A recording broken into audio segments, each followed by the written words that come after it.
noting that Watson won't face criminal charges, but there's still 22 active civil suits against him. If those are not settled, then the situation would almost certainly extend into the NFL season. Also, the NFL is conducting its own investigation, which remains a wild card on whether they would suspend him or not. According to The Athletic, the league notified the lawyers on both sides that it would slow its investigation until the criminal investigation was complete. Now that it is complete, the league's investigation is expected to ramp up.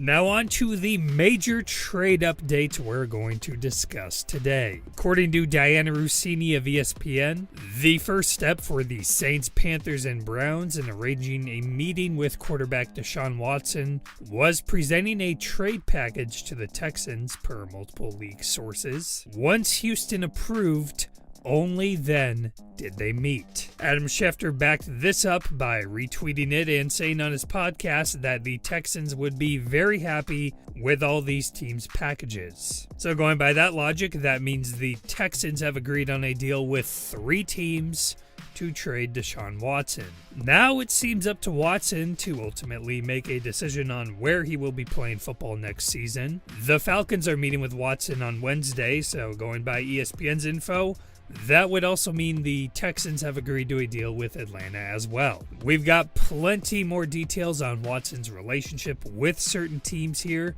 and also leaks on what the trade packages would look like. First off, with the Browns, Josina Anderson said she believes the Browns are doing all they can. They have the pieces to deal. It's understood the immense impact he can have, and ultimately the decision is his. So she pretty much backed up Russini's report on it now being up to Watson. Another notable piece of information comes from Mary Kay Cabot, who said Baker Mayfield won't be headed back home to Texas as part of the trade offer for Deshaun Watson, but he could be dealt even if the trade doesn't happen.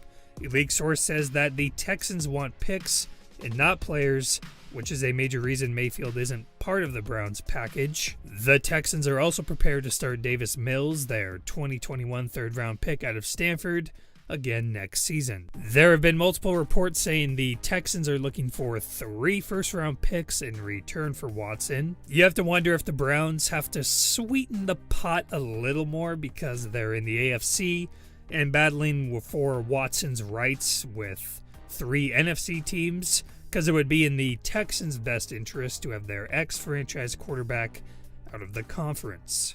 Cabot also mentioned in the report that because the Browns won't include Mayfield in the Texans' deal, they would still have multiple suitors interested in him, including some of the teams that lose out on Watson, which I guess means that the Saints and Panthers are potentially interested in Mayfield as well. The Falcons, I don't think makes much sense with Matt Ryan already there. Mayfield is due just under $19 million this year, which is below average pay for a starting quarterback nowadays. The report also mentions the Colts and Seahawks as potential Mayfield destinations as they look to add a quarterback. It's worth bringing up how Baker Mayfield feels about all this. I know everyone thinks he sucks now, and some of you probably think he deserves to be replaced, but he was playing injured last year and has shown in other years that he's a capable starting quarterback in the league. Yet the Browns pretty much just destroyed any remaining relationship they had with him by doing this. So if Watson doesn't want to go to Cleveland, then they either have to attempt to mend things over with Mayfield, which may no longer be possible, or they have to go searching for a new quarterback themselves. No matter what, this was a big risk for Cleveland and could end up blowing up in their faces if they're left with a miserable quarterback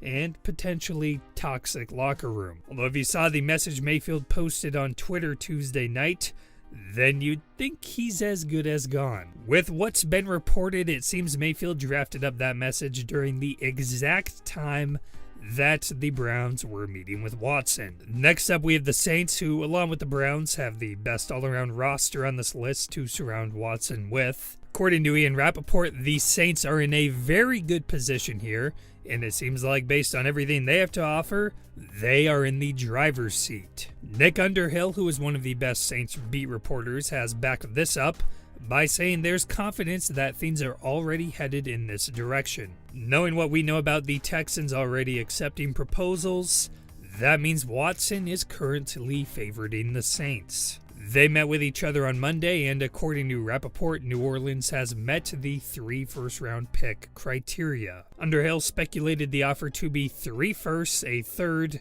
and a young offensive lineman. He also said that a lot of things free agency-wise for the Saints relies on Watson's decision, including a potential Teron Armstead return. The Saints have made several moves to get cap positive, and acquiring Watson would mean making more. When discussing the Falcons, the first thing to mention will always be Watson being from Georgia. He was born there, went to high school there, and even became a ball boy for the Falcons when he was younger. Adam Schefter has said that the idea of returning home is something that appeals to Watson. And apparently Watson himself reached out to the Falcons, and Atlanta has shown serious interest in return. Like the Baker Mayfield situation, the Falcons would have a lot of explaining to do with Matt Ryan if they don't land Watson. In fact, this one is even worse because Ryan has given his whole career to that franchise, and he won an MVP with that franchise, as well as taking the organization as far in the playoffs as it's ever been. Schefter has noted that Ryan has a no-trade clause and floated the idea of him being willing to go play for the Colts,